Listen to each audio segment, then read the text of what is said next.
Siapakah tokoh yang sekarang Anda sedang lihat? Ya, dia adalah Georg Cantor. Georg Cantor ialah seorang matematikawan asal Jerman keturunan Yahudi.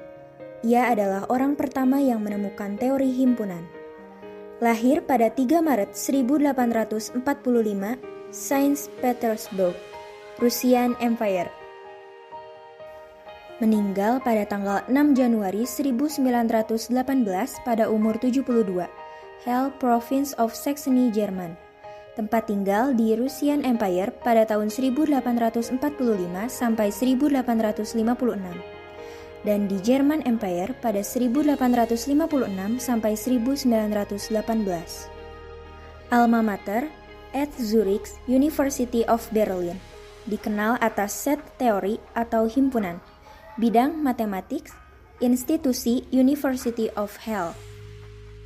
Teori himpunan didirikan oleh sebuah makalah pada tahun 1874 oleh Georg Cantor. Teori himpunan adalah teori mengenai objek-objek abstrak. Teori himpunan biasanya dipelajari sebagai bentuk 1.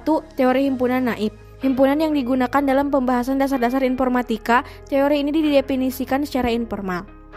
Yang kedua yaitu teori himpunan aksiomatik, sebuah pendekatan matematis yang merumuskan dasar-dasar matematika dengan memperkenalkan seperangkat aksioma atau pernyataan dasar yang diterima sebagai benar tanpa harus membuktikannya.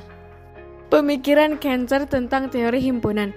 Cantor mengasumsikan keberadaan himpunan atau barisan bilangan yang memiliki banyak elemen yang tak terhingga.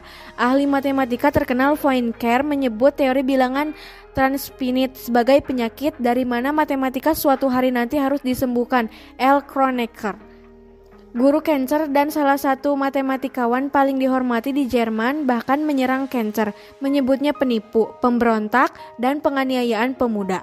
Hanya pada tahun 1890, ketika aplikasi teori himpunan untuk analisis dan geometri diperoleh, teori Cantor diakui sebagai cabang matematika yang independen. Konsep Cantor tentang teori himpunan. Pemikiran Georg Cantor dalam membuat teori ini mencakup beberapa ide pemikiran.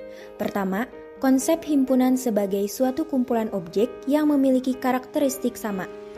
Lalu yang kedua, ide bahwa himpunan dapat memiliki tak terbatas banyaknya elemen. Cantor memperkenalkan konsep bilangan transfinite yang memungkinkan banyak elemen tak terhingga.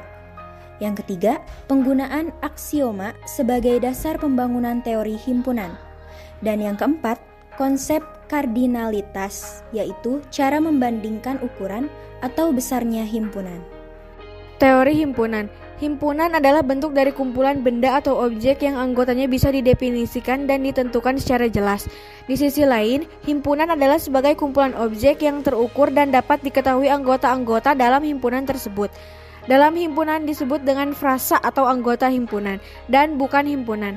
Jika termasuk bukan himpunan, maka anggotanya tidak bisa ditentukan dengan jelas dan juga tidak bisa diukur. Nah, bagaimana teman-teman materi mengenai Georg Cantor tentang teori himpunan tadi? Semoga bermanfaat dan dapat dimengerti ya. Terima kasih, sampai jumpa.